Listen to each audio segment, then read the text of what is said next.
Hello, everyone, and welcome to episode 110 of the Dear Herbalist podcast titled Integrating Lifestyle and Diet Counseling with Herbal Protocols.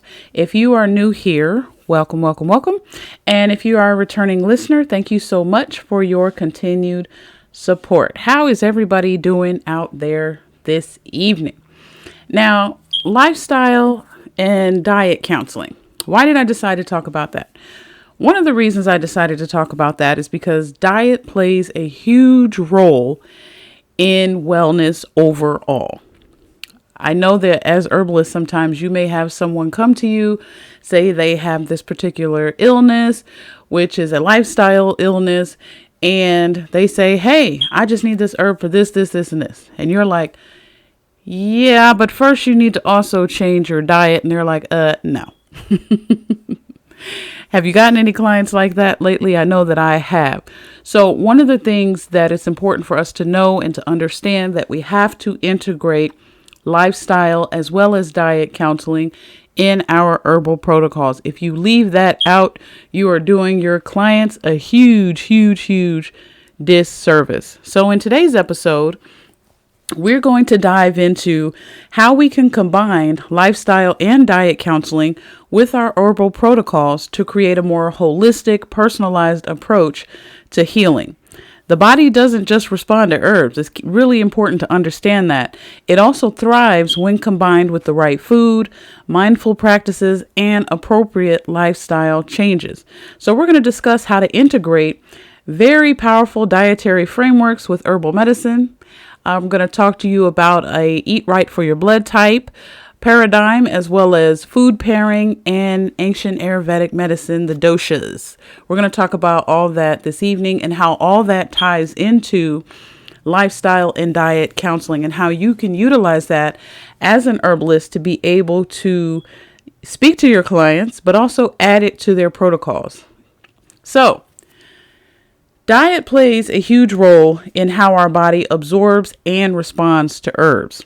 A good diet can enhance the effectiveness of herbal remedies, while a poor diet can make it harder for the body to heal, even if you have the best of herbal protocols. As herbalists, we know the value of understanding our clients as individuals, and this is where personalized diet advice becomes important. Because like we always say, there's no one-size-fits-all program, and it really is not. You should be looking at the person's individual constitution as well as their diet, lifestyle choices, and these type of things, because they are all pieces to the puzzle as to how the person may have gotten to the point in their health that they have gotten to. So let's dive into the Eat Right for Your Blood Type. Now, this I've used, tried, and definitely subscribed to. It is a book by Dr. Peter Diadamos, and he did some work on blood types. And he said that each blood type has a unique dietary need, and it actually influences how your body reacts to certain foods. So, for example, type O, you can eat high protein, low carb, focus on lean meats and vegetables. And type O's also thrive with animal proteins, but they struggle with dairy. I am a type O, and that is straight facts.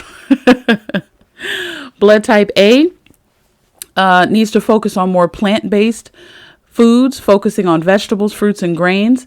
And their digestive system, he says, is more suited to vegetarian foods. Blood type Bs, he said, should eat a balanced diet with dairy, meat, and vegetables. And they are more flexible, but they should also avoid processed foods. And then he also said blood type AB, which is a combination of blood types A and B, they actually benefit from a varied diet, but should avoid caffeine and alcohol. So how do we take this paradigm and apply it to our herbal protocols? What you want to look at is recommending herbs that actually align with your client's digestive needs. So for example, if you have a client who is a blood type O, they might benefit from digestive herbs like ginger and peppermint, while type A, they might need anti-inflammatory herbs like turmeric. So a practical tip would be you could look at recommending specific teas or tinctures that could complement their blood type diet, like chamomile for type A's or nettles for type O's.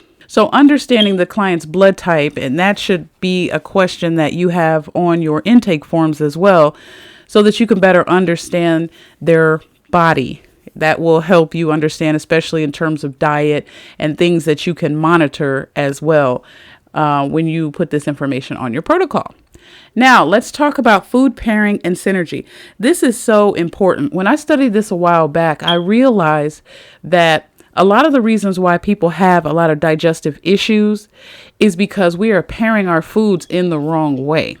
And so because we're pairing our foods in the wrong way, we don't really understand how digestion works, and therefore we're jacking up our digestive system. And food pairing, it goes beyond balancing meals. It's really about optimizing the bioavailability of nutrients and herbs by combining them in ways that work synergistically. So for example, fat plus fat soluble herbs, you can combine healthy fats like coconut oil with fat soluble herbs like turmeric. And this will increase the absorption of the herb's active compounds, which is curcumin. So pairing foods rich in vitamin C like citrus with iron-rich foods like spinach actually enhances iron absorption. So understanding what you can kind of pair together will actually help you be able to boost the bioavailability, meaning that the body is actually able to take in the herbs, knows exactly what to do with it. Not only the herb, but also the food as well. And it can digest it in a healthy and appropriate way. Now, when you're talking about herb and food synergy, when you're combining herbs with foods, we're also influencing how the herbs interact with our body. So for example, pairing digestive herbs like fennel or peppermint with meals rich in fiber will actually help prevent bloating and gas. So you want to focus on food and herb pairings that optimize digestion, detoxification, and overall health. Pairing adaptogenic herbs like ashwagandha and magnesium-rich foods like leafy greens can also enhance calming effects as well. So as you can see, thinking about herbs and herbal synergy and pairing it with foods, this is all important. It plays a huge role in how your clients are able to actually heal. And it plays a huge role in making sure that your clients are able to get all of the nutrients as well as all of the phytochemicals that the food and the herbs have to offer in order to help them balance themselves out so that the body can do what it needs to do. And that's, of course, to heal itself. So you want to encourage your clients to be mindful of their food pairings as well, to experiment. So you can give them a little handout or a chart or something that they can take home with them and maybe hang on the refrigerator or, tack it on the back of their grocery list notebook or something like that, so that they can be mindful when they're cooking and things like that, especially if they have digestive issues. They can be mindful of the foods that they are pairing together, and if those foods are actually helping them and drawing them closer to wellness or dragging them further back. And, show them how to incorporate food and herb combos into their daily meals, like adding ginger or cinnamon to their morning oats, So let's look at really quickly some beneficial pairings.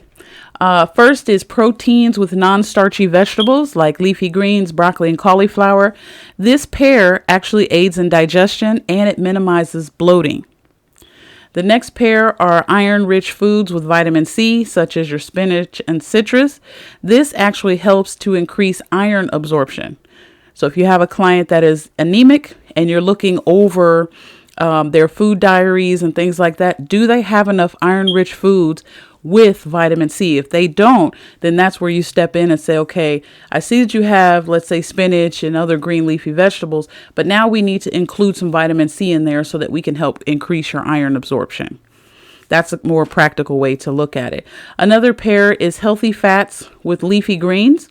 This boosts the absorption of fat-soluble vitamins like A, vitamin D, vitamin E, and vitamin K. Another pairing is fermented foods, so kimchi or sauerkraut with high protein meals. This will actually enhance gut health by supporting the microbiome and promoting better nutrient absorption. So if you notice, if you go into certain Asian restaurants or Chinese restaurants or Japanese restaurants, these particular type of foods, oftentimes you'll see that they'll have a little piece of fermented food. So it's either some type of ginger or kimchi, something like that. And, it's the genius. It's the genius of them to do that. Thus, by enhancing your gut health. I remember going to a Korean grocery store one time and I spoke to the owner and I was talking about kimchi and he was like, "You eat kimchi?" And I was like, "I love kimchi." I love kimchi. And he said, "We eat kimchi back at home and we don't have a lot of the digestive issues that Americans have over here because we eat kimchi probably with almost every meal." And so he really believes and stands by kimchi. And I'm like, I do too, because first of all, it's very good to me. It's very delicious. But now, at that time, learning the science behind it and how it helps support the gut microbiome and helps better nutrient absorption, especially when you're eating it with a high protein meal, I was like, okay, all right. So those are some beneficial combinations.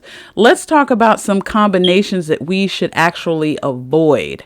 And I know in America, we kind of do this wrong. We definitely, I know when we go to, grocery stores or certain smoothie bars or all these other different places, I know we jacking up combinations. I know we are. But let's talk about some combinations to avoid. Number one, fish and milk. Fish and milk require different digestive enzymes and can actually overload your system. So you don't want to pair fish and milk. Another thing you don't want to pair is milk and fruits. Fruits actually digest pretty quickly, while milk actually takes longer, leading to fermentation and bloating. So if you have a lot of bloating issues and you mix that smoothie with, let's say, whole milk and strawberries and blueberries and all that, and you feel bloated afterwards, that's probably why. And then another combination you don't want to do is milk and holy basil. This combination can cause the milk to curdle, making it difficult to digest properly. And if you're a blood type O, you probably should be steering clear from milk anyway, because we just don't digest it that well, even though sometimes you get tempted and you got to have a little bit of ice cream. And then maybe some you pay for it depending on how your gut rolls out. So let's talk about the impact of food pairing on digestion. Food pairing plays a crucial role in how effectively our bodies are able to digest and absorb nutrients. When food is paired correctly, it can enhance the digestive process, support your energy levels, and even improve the body's ability to use herbal remedies. So some foods work together to boost the body's digestive power, and this is called synergy in food pairing. So let's talk about that. Number one, fermented foods. So combining fermented foods like kimchi, like I spoke about earlier, or your sauerkraut with high protein meals helps to improve gut health by supporting the microbiome and promoting better nutrient absorption. You want to avoid the negative pairings, right? Because some foods, they just should not be together at all because they can interfere with digestion, which, like I said before, will lead to bloating, discomfort, and inefficient nutrient absorption, which is a no-no. Fruits and protein. While fruits are nutrient packed, they do digest quickly, like I said before, and proteins tend to take a little bit longer. So when you eat them together, this can cause fermentation in the stomach, leading to gas and bloating. Starches and proteins. So starches like your potatoes and pasta, and protein like meat and beans, they require different enzymes to digest. So when you're consuming them together, they can slow down digestion, causing discomfort or indigestion. And then dairy and citrus, which is another pair no-no. Dairy products and acidic foods, okay, this could be your citruses or your tomatoes, they can actually curdle the milk, making it harder for the stomach to be able to digest properly. So take all of these things into consideration when you are sitting down with your client and you're going over their food diaries. Pay attention to these type of things. Are they having stomach issues? Are they having issues with bloating? These other type of things that may be going on. Look and see what they're eating. Breakfast, lunch, and dinner, snacks. What are they combining together? And this way you can advise them do the diet counseling, as we call it. You can advise them on some different ways that they can pair the foods that they actually enjoy. It's not that you can't have certain things, you just cannot pair them together. So you may have to have a certain space of time in between each before you eat the next. That way you don't pair them together and jack your stomach up. All right. Now, the other important thing to understand are the optimal times of day to eat for digestive health. So our body has natural rhythms, and aligning eating times with these rhythms can actually improve your digestion, your energy, and your overall health. So if you have someone that is talking about, I don't have a lot of energy, what can I do for energy? Look at the diet. Okay, look at their diet in addition to energy boosting herbs, but you also want to pay attention to their diet as well. So let's talk about how to optimize meal times for better digestion and absorption. So in the morning between around 7 a.m. and 10 a.m., the body is waking up and the digestive system is the most active in the morning. So you want to start the day with warm, easy to digest foods like warm teas, fruits, and whole grains. It's a great time for a light detoxifying breakfast like oats with berries or a smoothie with leafy greens. And remember, no dairy, and don't do that. No dairy and fruit. Okay. Now, midday, and that's between 12 p.m. and 2 p.m., this is when your digestive fire is the strongest. This is the ideal time for the largest meal of the day. So you want to focus on balanced meals with proteins, healthy fat, vegetables, and your complex carbohydrates. This is when your clients should have their heaviest meal. So it could be a salad with quinoa and grilled chicken, or a vegetable stir fry with brown rice. You definitely want to advise them midday between 12 and 2, have your largest meal. And then in the evening time between 5 p.m. and 7 p.m., the digestive system begins to slow down as the body prepares for rest. So for dinner, you want to choose lighter, easily digestible foods so that you can avoid overloading your digestive system before you go to sleep. So what does that look like? That could be soups, stews, steamed vegetables with lean proteins. These type of things are ideal. You want to avoid heavy proteins and rich, spicy foods that could disrupt your sleep or your client's sleep if you're listening for them. And then late night eating. Some of us have been guilty of that from time to time. Eating too late can lead to indigestion, acid reflux, and poor sleep quality. So if you have a client that says, I can't sleep at night, I have trouble sleeping, I don't know what's going on, you just ask them, what do you do at night, late night? What's your routine? I asked this guy this one time because he was telling me he was dealing with insomnia. And I was like, okay, well, what's your night routine like? And, he's a shower and all that. He said, then I hop in the bed and I cut on the TV and I'm, watching whatever's on there. And then eventually I may grab a book and I read and I'm sitting there like, oh, okay. So you're not ready to go to sleep. He's like, no, I'm ready to go to sleep. I'm just trying to wait for my body to go to sleep. It's like, no, you're not. You're telling your body, I need to be up. I need you to process the input that I'm giving you from this TV and this book. I need to have understanding and knowledge and wisdom. You're not telling your body, I'm ready to go to sleep. So it's the same thing. If you have a client that says, I have trouble going to sleep, see what their night routine is like. If they say, hey, I got to have me a glass of milk and cookies before I go to bed, or, I sit in the bed and I eat a bag of Oreos and, all this stuff. And it's like, oh, well, you're not ready to go to sleep. Your body is like, no, ma'am, I need to be up. I need to be digesting this food. So you ain't ready to go to sleep yet, So you got to be careful of that and encourage your clients. Say, hey, don't have any large meals or snacks after 8 p.m. And if a late snack is needed, it's like absolutely needed, then have a light snack, like a small serving of nuts or a cup of herbal tea.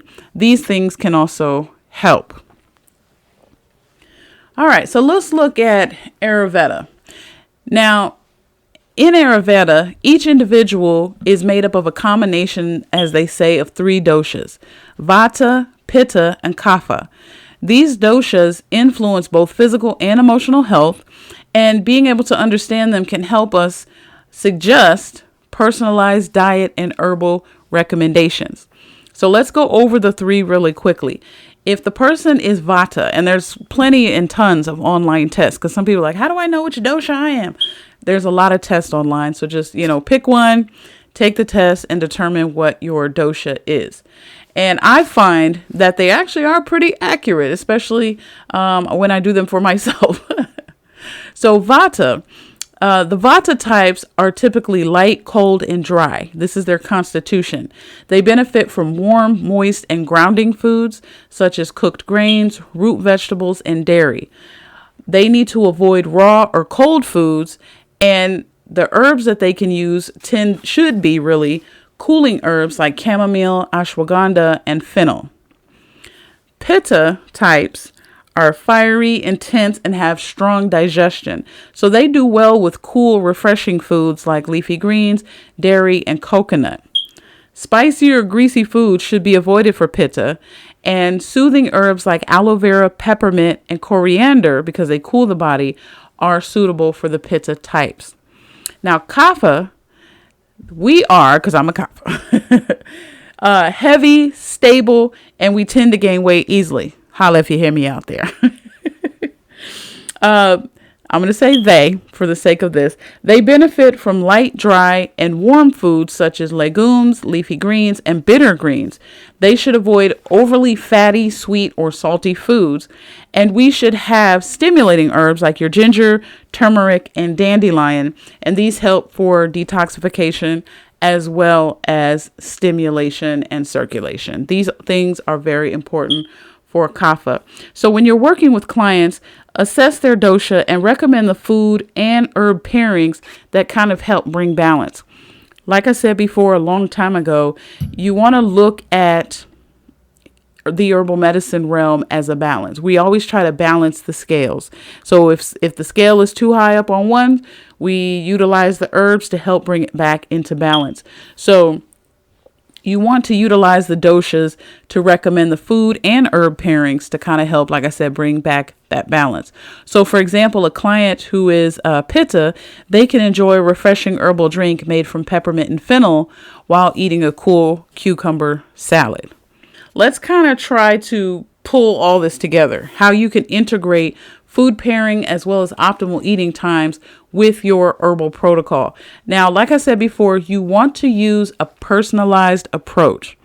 As herbalists, we know that each person's body responds differently to food and herbs. So you want to consider their unique needs, whether it's based on their blood type, their dosha, their constitution, or their individual health goals.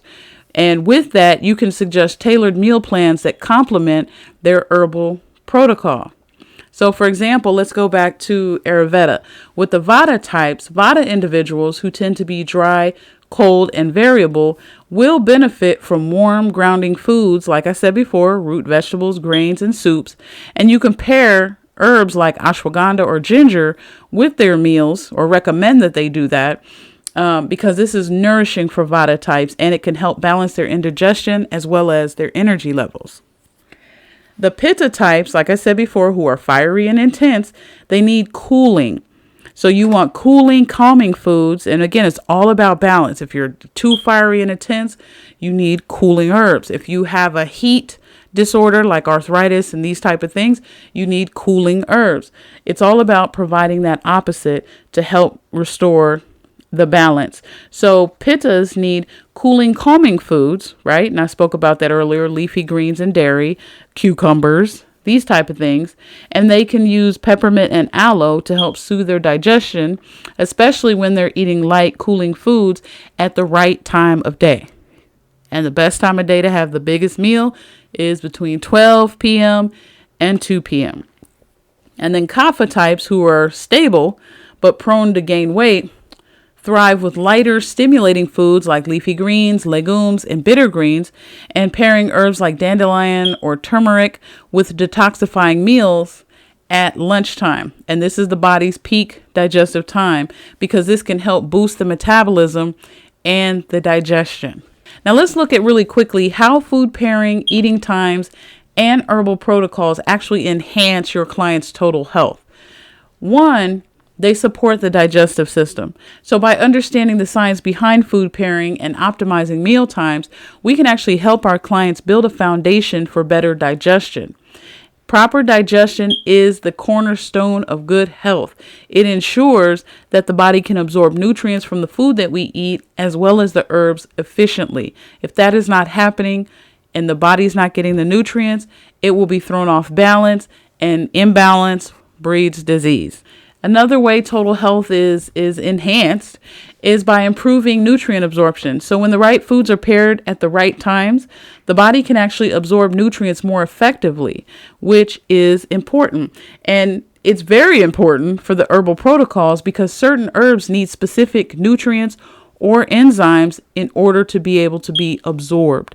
So this is very important. So an example of this would be pairing a turmeric-based herbal tea with a fat source like a coconut oil or an avocado. This can actually significantly improve its bioavailability. And of course, don't forget that pepper. Another way that they enhance total health is by supporting overall wellness. The goal of combining diet counseling with herbal protocols is not to just only focus on healing specific ailments, but you want to foster overall well-being. And by teaching clients how to incorporate mindful eating practices in their lives, we can actually empower them to make long-term improvements in their health. When the body is well nourished and digestion is functioning optimally, herbs can work more effectively, thus creating a synergistic healing effect. So it's all about education. It's all about for the long term. Because if you only focus on eating this way for a short period of time just to address the imbalance in your health, and then you turn around and go back to the ways that you did before, you're going to find you're going to go back to square one again, or your clients will be back at square one again. It's like, well, what happened? Well, you didn't figure out your dosha. You didn't figure out what type of body type based on your blood type. So you're just eating all willy-nilly, and it's important to really encourage our clients to take the time to get to know yourself, not just on the inside, but get to know your body. What type of blood type are you? What type of dosha do you have? Okay. How does all this come into play with how you're eating? How does all this come into play with how you're living and your lifestyle? All of these things come into play. It's not about just popping an herb in your mouth and just 1, 2, that's it. It's a whole thing. We have to look at the whole person that is sitting in front of us. You can't just look at the person in front of you, trying to address the diabetes and everything that goes with that and not focus also on their healthy lifestyle, what they're eating and consuming, because all of that plays a huge role in their health. It was over, I think the statistics said it was over 70-something% of the diseases or disorders that are out there are diseases of lifestyle. So what does that mean? What is that saying? That is saying that it is what we are doing. It is what we are consuming. And this is the reason why our bodies are being thrown out of balance. And depending on where that imbalance resides, it's called a disease. So diet is just as important as herbs. I'll beg to say, if not more important, because the herbs just kind of help give the balance. But the diet is supposed to help give you the nutrients that you need. And in this nutrient deficient foods that we are eating, I feel like if we are going to advocate for anything during this time, it really needs to be for better food. Pay these farmers more, and whatever else needs to happen, put in more community gardens so that people can get nutrient-rich food. I don't know about you guys, but going to the grocery store these days, something is wrong. The food is not tasting the same. Even the vegetables, the fruit, something is off. It is not tasting the same. And so, because we want everything pretty and it has to look right, then the manufacturers are like, oh, I can't give that apple away because it's got a little brown spot on it. So I'm going to give them this really pretty polished red apple with all kind of chemicals shellacked on it. And doesn't matter that it ain't healthy, but it's pretty. You're not getting any nutrients from that. So it's very, very, very, very, very important that we incorporate a health plan with the herbal protocols that we create. So let's talk about integrating all three approaches. Now, as herbalists, the key is integration. It's not about just recommending one dietary system, but blending them all together according to the client's needs. So this is how you can kind of integrate everything that we've talked about tonight. Number one, personalized counsel. So you want to work with your clients to determine their blood type and dosha and offer recommendations accordingly. Teach them how to listen to their bodies and combine these principles. Number two, using your herbs as allies. Herbs can act as supportive tools to help achieve balance. So for example, if you're a blood type O with a Vata imbalance, right, you could benefit from warming herbs like ginger and ashwagandha while also following a blood type specific diet. It's all tailored to you. And then number three, a holistic approach. So encouraging your clients to see their diet as a part of a larger holistic approach that includes herbal medicine, lifestyle changes, mindfulness practices, prayer, fasting, all of that. This is a holistic approach. This is for the long haul. It's not just about a fad diet, do it for the now, lose your couple pounds and bounce. No, it's really about understanding how your body truly works and staying in those parameters of what your body can handle.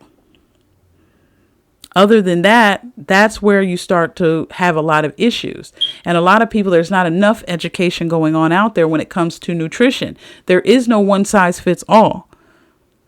It has to be personalized, especially if you want it to be effective. If you want your protocols to be effective, you want to see health and wellness with your clients, you want to see things work, then you want to add this health framework to your herbal protocols. Integrating lifestyle, diet counseling, and herbal protocols is very important for holistic healing. By using frameworks like Eat Right for Your Blood Type, Ayurveda doshas, and food pairing principles, you can help your clients achieve better health outcomes. Encourage your clients, please, to be mindful of their unique needs, to explore these different approaches, and to find what works best for their individual bodies. And remember, the key is in the synergy. The synergy between the food we eat, the herbs we use, and the lifestyle that we need. So, if you like what you heard, please like, share, and subscribe. Follow me on all my social media channels at The Demystified Herbalist. And until next time, family, I'm out.